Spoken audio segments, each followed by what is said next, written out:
Coffee and bourbon, first in the morning. Good morning, everybody. Happy Tuesday. Tiff is off today, so I convinced Vince Vitrano, news anchor with TMJ4, to join me today to chat for a little bit. What's up, Vinny? There's a quid pro quo, though. I've asked of you today, so I can only expect that you would ask of me. Right? You asked something of me? No, not really.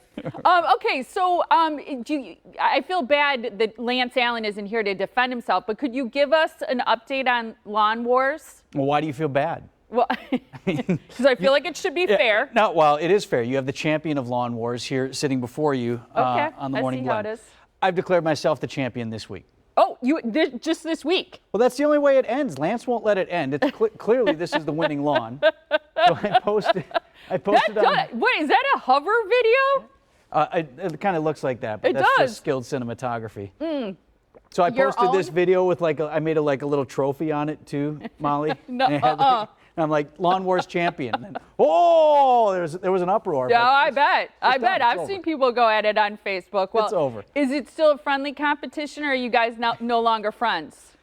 I mean, we're friends, but the competition is what it is. We are fierce competitors. There you go. All right. I want to talk about masks, especially not here at work, because, we're required to wear them around the hall into the studio until we're on TV. But I wonder if you're out and about with your family, going to the grocery store, mowing the yard, probably not so much there. But what kind of a mask do you wear? Well, I have a dress-up mask, like a nice mask for good, if we're going to be around people. But then, in my car, I think a lot of people do this, right? I have the hospital-type masks. Yep. Those are actually best. I don't much like working out for one, in one. Yeah. It's required at the gym, so I frankly been working out outside.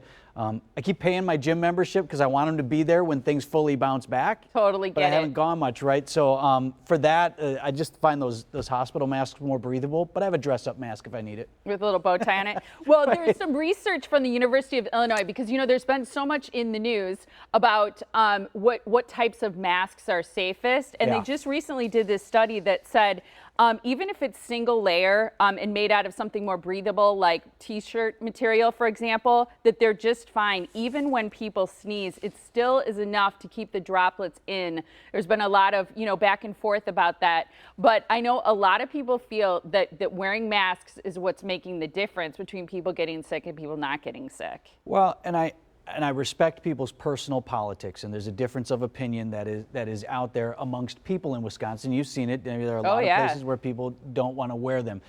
What I'll say is every medical doctor whom I personally know, that includes one of my best friends from high school who's our kid's pediatrician, and every doctor whom I know a little bit at least whom I've interviewed, I put the question to them, and every doctor that I have asked says the medical science is there, that the masks help prevent others from getting sick. So whatever your personal politics are or opinions, fine. I just pass that along, as every doctor I've asked pretty much agrees on the science behind it. Very balanced. I got to keep in mind, too, that you're a news person, so you got to keep it all copacetic there. All right, parenting. I love talking to you about parenting. Your kids are a little bit, a lot younger than mine, because you are a lot younger than me. No, I'm still in the thick of it.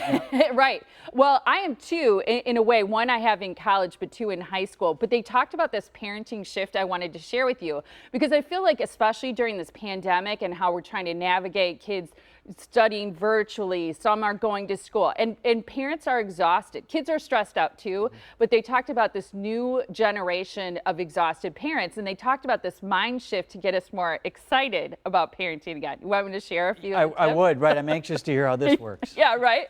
The first one is, and I bet you're in touch with this at the age of your kids, so if they ask you, hey, can I have 3 people over for a sleepover? Now that might be less so because of the pandemic, or they want another brownie after dinner.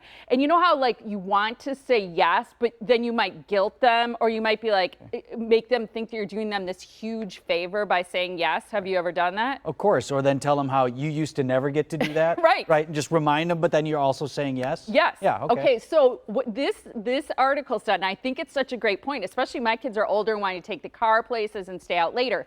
If you decide to say yes as a parent, now this is only if, say it with enthusiasm, sure, you can, and have a blast. rather than guilting them because they say it's better for them and it's actually better for us. Try it. Okay. Let me know what you think. Okay. If you're going to say yes anyway, I suppose really what's the downside? Exactly. That's the point they made. Exactly. If you're going to say yes, don't attach all that other baggage to it. Now, the other thing they said is to teach Ohio. And what that means is only handle it once. I'm sure your kids are not like mine, where if they take off their coat, they don't put it on the floor or the living room couch. They put it right on a hanger or a hook. I love that. Ohio. We have at least 2 of our 3. We say, like, when they've been in a room, they leave behind a trail of destruction. Yeah. Almost sometimes like from point to point of this was left here and this was left there. And then you're like, how did you had to like step over that to get out of the room? Why didn't you pick it up? I am amazed at how often, because my kids, if they have stuff or clean laundry, for example, it's been folded for them on the stairs, how many times they can actually pass it. But they said if you put the Ohio, that only handle it once, that it seems less like nagging and more like a secret code, so they'll be more likely to do it. I like it. So, right, if it's in your hands, put it right in your dresser. Don't put it on top of the dresser and have to come back to it later. Just complete the task. Exactly. Okay, here's the last thing. Can you read music? I don't know if you're musical or not. No, I took like a million years of violin, I think, because you had to take a music, and I'm disappointed. I never really truly learned how to read music. My girls are, as you know, are really musically inclined, and they're pretty close, I think, to sight reading. Well, Paul Balistreri in my ear just said no when I asked you, when I asked if Vinny is musical. He's like, no. Well, apparently none of the Beatles could read music. Really? Eventually, Paul McCartney taught himself, but none of them could read music, which I think is fascinating. Yeah. Well, you'd think you'd have to, particularly to, I don't know, I guess they knew what sounded good. That's right. So it's our sound off question today. Thank you so much for joining me, Vinny. I appreciate you hanging out with me. We're going to talk to you a little bit later about Special Olympics, which I know is close to your heart. So thank you so much. That was the deal. I get it now. That's it. Okay, so you joined me for chat. So yeah, I got it. That makes sense. So that's the deal. Our question on Facebook is, can you read music? Okay, yeah, I get it. I'll do something for you. I scratch your back, you scratch mine. That works.